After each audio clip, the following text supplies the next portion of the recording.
मित्रांनो, सकाळ सकाळ मी म्हणजे टीव्हीला न्यूज बघत होतो आणि एक बातमी समोर आली, ती म्हणजे बदलापूर शहरामध्ये एका 4 वर्षाच्या मुलीवर एका त्याच म्हणजे स्कूल ड्रायव्हरने तिच्यावर लैंगिक अत्याचार केला आहे.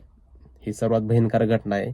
कसं आहे, ह्याच्यामध्ये त्यांची चूक म्हणजे काय नाही असं म्हणावं लागेल, कारण ही जी काही चूक आहे ती सरकारची चूक आहे. कारण अशा जे काही मानसिकतेचे किंवा असे जे काही नराधम आहेत त्यांना म्हणजे कडक त्यांच्यासाठी शिक्षाच नाहीये. अरे डायरेक्ट अशा घ्या ना, त्यांना डायरेक्ट फाशी घ्या, घ्या चौकामध्ये द्या, त्यांना डायरेक्ट फाशी द्या ना.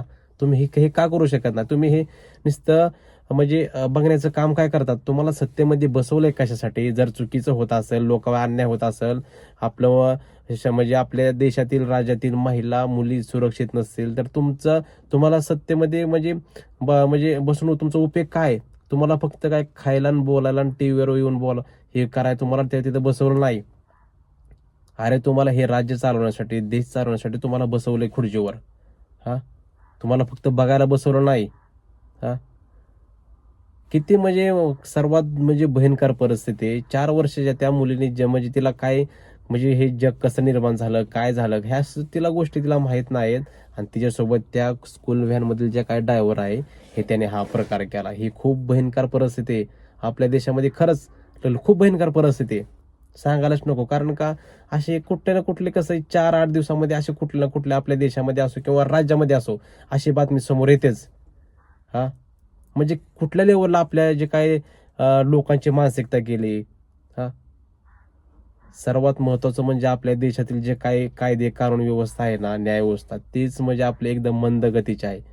कारण कसं एखाद्या व्यक्तीने कुठला गुन्हा केला किंवा कुठलं एखादं काय कांड केलं, तर त्याची प्रॉपर चौकशी केली जाते. त्याच्या विरोधामधील किंवा साक्ष गोळा केले जातात, पुरावे गोळा केले जातात. नंतर ते न्यायालयामध्ये सादर केले जातात. नंतर त्याच्यावर न्यायालय म्हणजे निर्णय देतं. नंतर ते पुढं म्हणजे त्याची सुनावणी परत पुढं ढकलणं असं असं म्हणजे ते एक दीर्घकाळ त्याला जातोच ना.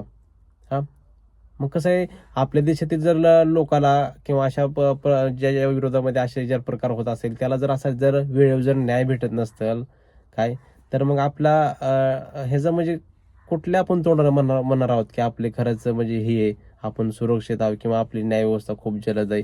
अरे, जर पाहायला गेलं तर आपल्या देशातील जे काय म्हणजे कसं आहे, म्हणजे छोटे असो किंवा मोठे न्यायालय असो, काय जवळजवळ 2.5 ते 3 कोटी ह्या केसेस पेंडिंग आहेत. त्याची अजून सुनावणी झालेली नाही, त्या पेंडिंग आहेत. हां.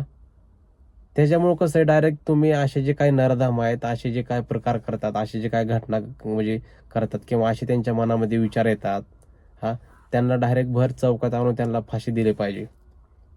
तोपर्यंत त्यांच्या मनामध्ये भीती, धाक किंवा त्यांच्या मनामध्ये दहशत निर्माण होणारच नाहीये, जोपर्यंत कायदे कडक करणं. हां, सरकारची मानसिकता नाही. सरकारला अरे तुम्हाला मूर्खांना, तुम्हाला सत्तेमध्ये, खुर्चीमध्ये आपल्या देशातील जे काही जनतेचं संरक्षण करण्यासाठी, चांगल्या कल्याणकारी योजना राबवण्यासाठी, आपली जनता सुरक्षित कशी राहावी किंवा कशी त्यांना ठेवता येईल, ह्यांच्यासाठी ह्यांनी खुर्ची बसवली जनतेने. तुम्हाला फक्त बघायला हे सगळं तुम्हाला ह्यासाठी खुर्ची बसवलं नाही. तुम्हाला थोडी लाज वाटली पाहिजे. हे जे काय हे सत्ताधारी हे आहेत ना, ह्याला लाज वाटली पाहिजे ना. हं? अरे म्हणजे काय वाटत असेल त्या 4 वर्षाच्या जे काय लहान मुलगी, तिला म्हणजे काय वाटलं असेल? हां? ह्या सत्ताधारी आहेत ना, हे पक्ष की आपलं पक्ष किंवा हे जे काही राजकीय लोक किंवा जे काही सत्ताधारी, ह्यांना कसं चप्पल आणलं पाहिजे.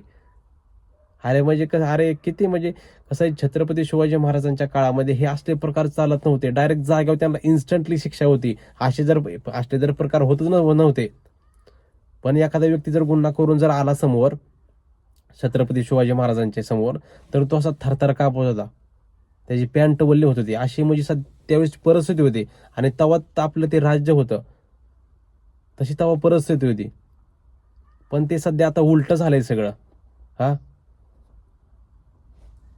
कसं आहे, जोपर्यंत कडक कायदे करून त्याची व्यवस्थित प्रॉपर अंमलबजावणी होत नाही ना आणि अशा लोकांच्या कुठेतरी त्यांना धाक निर्माण होत नाही ना, तोपर्यंत ह्या गोष्टी थांबणार नाहीत. 2, 4, 8 दिवसाला असली कुठली ना कुठली बातमी समोर येते किंवा कुठल्या ना कुठं हा प्रकार पाहायला भेटतोय. ही परिस्थिती आहे. लोकांच्या मनामध्ये म्हणजे भीतीच निर्माण नाही. त्याच्यामुळं कसं आहे, सरकारलाच म्हणजे प्रत्येकानं जाब विचारणं गरजेचं आहे. ह्याच्याबद्दल मित्रांनो, तुम्हाला काय वाटतं? तुमची सुद्धा प्रतिक्रिया कमेंटमध्ये सांगा. खूप खूप धन्यवाद.